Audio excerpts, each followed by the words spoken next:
wayita kompiitara haaraa tokko bittanitti kallattiin itti fayyadamuu eegaluun duratti sooftiweerii murteessoo jalqaba irratti fe'achuu qabdan gurguddoo ja'a.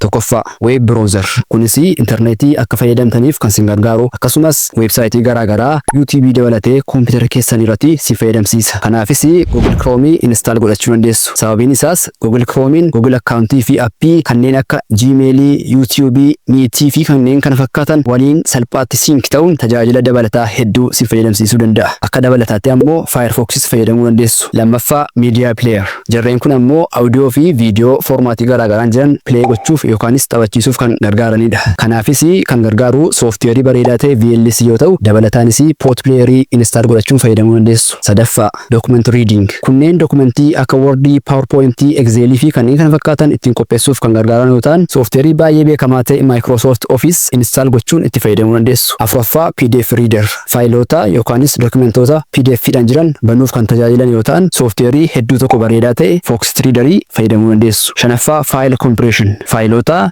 .zip yookaanis .rar'dhaan compressed jechuunis zipped ta'an banuuf akkasumas illee compress gochuuf kan gargaaranidha. Kanaafis sooftiweerii WinRAR jedhamu install godhachuu dandeessu. Ja'affaa antivirus. Kompiitara keenya vaayirasii adda addaa irraa tiksuuf kan gargaaran yoo ta'an, fayyadamtoota Windows yoo taatanii Windows Operating System isaa irratti Windows Security kan Windows Defender jedhamu dabalee waan jiruuf sana on gootanii fayyadamuu kan dandeessan yoo ta'u, antivirus sooftiweerii kanneen akka Avast dabalatanii install godhachuun more kompiitara keessan malware fi vaayirasii garaagaraa irraa tikfachuu dandeessu. Sooftiweerii kanneen hunda egaa bakka tokkotti Telegram channel keenya irra isiniif keenya jirra waan ta'eef achirraa download ergi gootanii booda install gochuun itti fayyadamuu dandeessu.